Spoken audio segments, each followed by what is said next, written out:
In 1942, an American shipyard built a cargo ship in 4 days. Today, that same country builds almost nothing that floats. We are counting down 10 machines that built this country, and the industries that walked away from every one of them. Number 1 is the machine America invented and then handed to a rival. The machine that prints every chip on Earth. Number 10, the Linotype. A linotype was a keyboard bolted to a foundry. Press a key and a brass matrix falls into line. Pull the lever and molten lead pours in, casting a whole line of type at once, still hot enough to burn you. Before it, every letter in every newspaper in the country was set by hand, one lead slug at a time. Mergenthaler's machine did the work of 6 men. Edison called it the 8th wonder of the world, and the American daily newspaper exploded across the continent. For 90 years, the composing room was the loudest room in every American city. A hall of iron machines chewing lead, breathing heat, throwing off the smell of hot metal, and turning yesterday into a page before dawn every single morning. At the peak, roughly 100,000 linotypes were running worldwide. A single operator could set 7 lines a minute, 6 times faster than the fastest hand compositor alive. And on July 2nd, 1978, the New York Times printed its last hot metal page, then switched the whole building to cold type overnight. Why cast a whole line at once? Because a line of type is then a single rigid object. Set it, print it, then melt the slug back into the pot and cast it again tomorrow. The metal never wore out. The machine recycled its own alphabet, endlessly. When the lead went cold, the craft went with it. Thousands of typesetters retrained or retired, and a trade 4 centuries old ended inside a single decade. Number 9. The stolen loom. A power loom weaves without hands. The shuttle flies, the heddles lift, the cloth crawls forward, and every motion of it is driven by a leather belt running down from a water wheel. One woman could tend 4 of them at once. The design was British, and Britain guarded it like a state secret. So in 1810, a Boston merchant named Francis Cabot Lowell toured the mills of Lancashire, memorized what he saw, sailed home, and rebuilt the loom from memory. The American Industrial Revolution began as industrial espionage. Whole cities were built around the noise of it. Lowell, Lawrence, Manchester. Brick canyons standing on a river, running on falling water, and on farm girls who signed away their days for a wage and a bed in a boarding house. By 1850, Lowell's mills employed more than 10,000 workers, most of them women under the age of 25, working 80-hour weeks. American textiles peaked at nearly 2.5 million jobs nationwide. Today, that entire industry employs closer to 300,000 people. Why build the loom on a river? Because the machine had no engine of its own. Power came down a shaft from the water wheel and split through belts to every floor. Cut the belt and the machine dies. That single dependence is why the mills chased cheaper power south and then overseas. The looms went south to the Carolinas, chasing cheaper hands. Then they went across the Pacific, chasing cheaper hands again.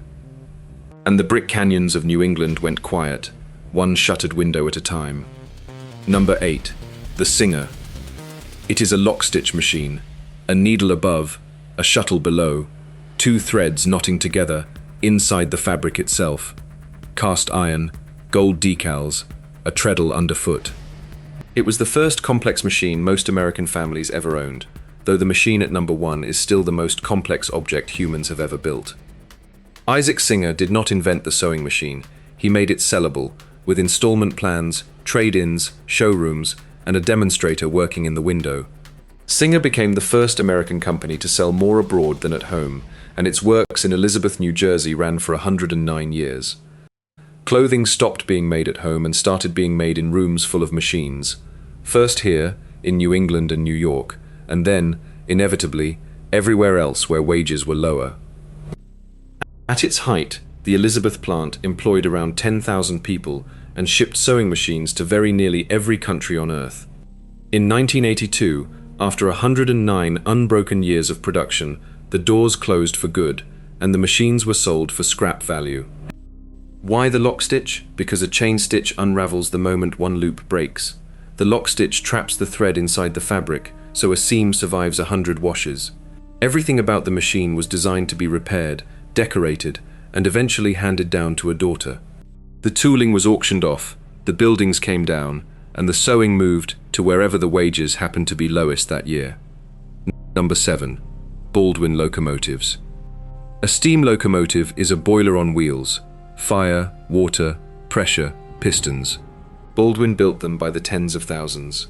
Freight haulers, switchers, articulated monsters, each one hand-fitted and riveted, rolled out of a shop the size of a small town. Matthias Baldwin built his first engine in 1832. A century later, Eddystone, Pennsylvania, was turning out locomotives for the entire world. Then the diesel arrived. Baldwin bet that steam would hold on, General Motors bet that it would not, and the largest locomotive builder on Earth was finished inside 20 years. The railroad was the internet of its century. It moved the grain, the coal, the mail, the soldiers and the settlers, and every single mile of it needed an American-built machine at the front of the train, burning American coal. Baldwin built more than 70,000 locomotives across its lifetime. Its Eddystone Works employed over 20,000 people at the peak of it. The last steam engine left that shop in 1956, and the company that had physically moved America never built another locomotive again. Why did steam lose? A steam locomotive needs water towers, coal chutes, roundhouses, and a crew that babies it for every mile. A diesel starts with a switch and runs 1,000 miles alone. Baldwin had spent a century perfecting the wrong machine, and a century of expertise became worthless. Eddystone still stands, but the cranes are gone and the erecting halls are silent. The country that once built 70,000 locomotives for the world now imports most of the trains it runs, from Germany and from Japan. Number 6. The Bridgeport Mill. A Bridgeport is a knee mill, a cast iron column, a table that cranks in 3 directions, and a head that tilts and swivels. It cuts steel into the shape of other tools.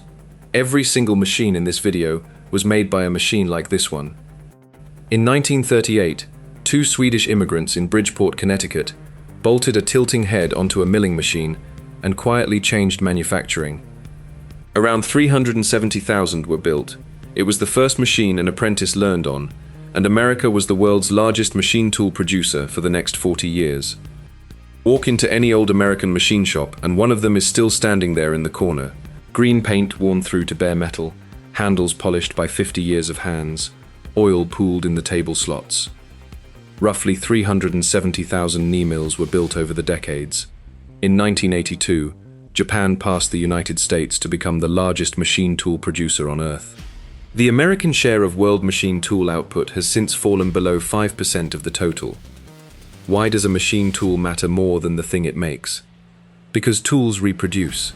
A country that builds mills can build engines, presses, dies, and more mills.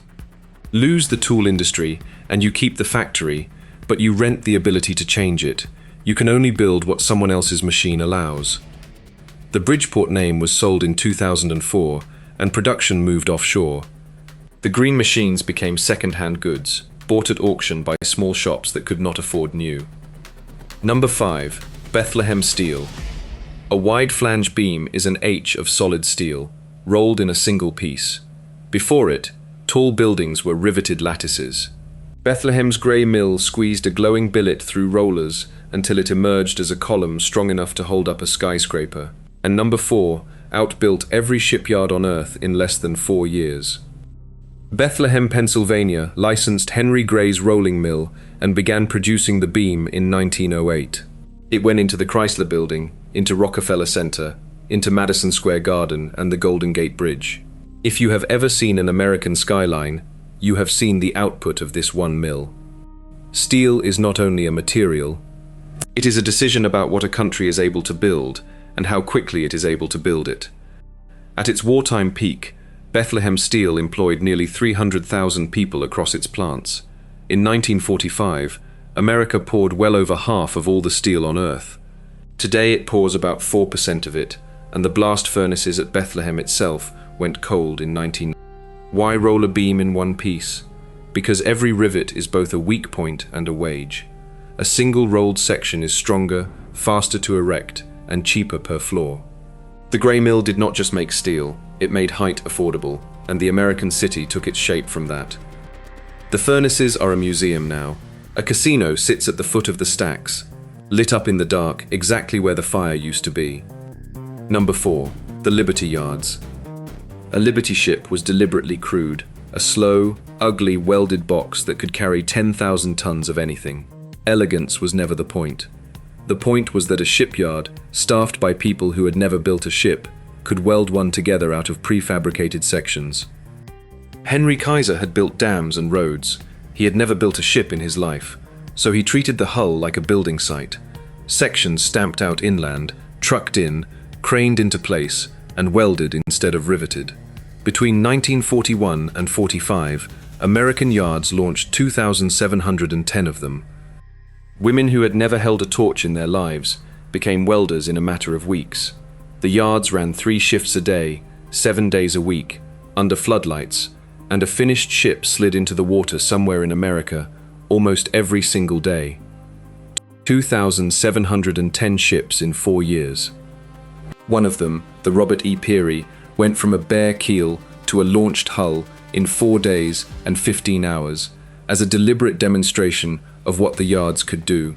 Today, the United States builds well under 1% of the world's commercial ships. Why weld instead of rivet? A riveted hull needs skilled gangs and long months. A welded hull can be built in pieces, anywhere, by people trained in a few weeks. Kaiser did not build ships faster. He redesigned the ship so that unskilled hands could build it, and that is what industrial capacity actually means.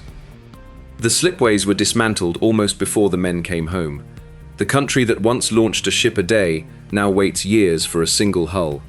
Number 3. The River Rouge. The Rouge was not a factory. It was a city with a river running through it, 93 buildings, its own docks, its own steel mill, its own power plant.